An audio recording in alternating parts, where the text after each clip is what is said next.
ചോദ്യങ്ങൾ ചോദിക്കുന്നത് ഒരു പ്രത്യേക സമുദായത്തിൽപ്പെട്ടവർ ആണെങ്കിൽ അവർക്ക് മുകളിൽ ഈസിയായി തീവ്രവാദ പട്ടം ഇമ്പോസ് ചെയ്യപ്പെടുകയോ അല്ലെങ്കിൽ അവരോട് മറ്റു രാജ്യങ്ങളിലേക്ക് പോകുവാനോ ആവശ്യപ്പെടുന്ന ഒരു കാലഘട്ടത്തിൽ കൂടിയാണ് നമ്മൾ കടന്നു പോകുന്നത്.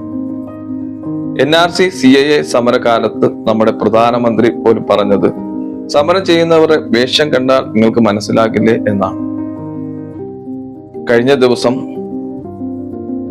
റയീസ് റഷീദ് എന്ന റിപ്പോർട്ടർ ചാനലിലെ റിപ്പോർട്ടർ കേരളത്തിലെ SNDP എന്ന വലിയ സമുദായത്തെ നയിക്കുന്ന 30 കൊല്ലമായി നയിക്കുന്ന വെള്ളാപ്പള്ളി നടേശൻ എന്ന വ്യക്തിയോട് ഒരു ചോദ്യം ചോദിക്കുകയുണ്ടായി.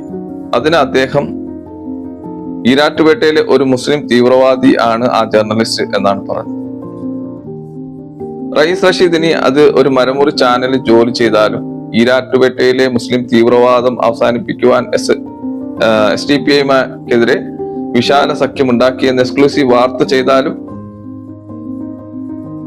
വെള്ളാപ്പള്ളിയെ പോലെ ഒരു വിഷജന്തുവിന്റെ മൂട്ടിൽ തീയിട്ടാൽ മാത്രം മതി അദ്ദേഹത്തിന് ഈസിയായി തീവ്രവാദ പട്ടം കിട്ടുകയാണ്. ഈ റയീസ് റഷീദ് ഇനി വെറും ഒരു ജേർണലിസ്റ്റ് അല്ല, മുൻപ് മീഡിയ വണ്ണിൽ വർക്ക് ചെയ്തിരുന്ന ഒരു മുസ്ലിം നാമധാരിയായ മാധ്യമ പ്രവർത്തകനാണ്. ഉത്തരേന്ത്യയും ദക്ഷിണേന്ത്യയും ഒക്കെ കടന്ന് ഇതിപ്പോ ഈ അപകടം നമ്മുടെ കൊച്ചു കേരളത്തിലും എത്തിയിരിക്കുകയാണ്.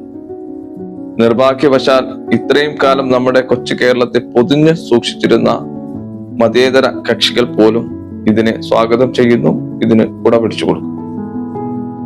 എന്ത് തന്നെ ആയിരുന്നാലും വെള്ളാപ്പള്ളി നടേശന്റെ ഉള്ളിലെ വിഷനാവിനെ വലിച്ചു പുറത്തേക്കിട്ട അദ്ദേഹത്തിന്റെ യഥാർത്ഥ പ്രശ്നം എന്തെന്ന് സമൂഹത്തിന് മുന്നിൽ തുറന്നു കാട്ടിയ റയീസ് റഷീദ് എന്ന മാധ്യമ പ്രവർത്തകന് അദ്ദേഹം ചോദിച്ച ആ 1.5 ചോദ്യത്തിന് ബിഗ് സല്യൂട്ട്.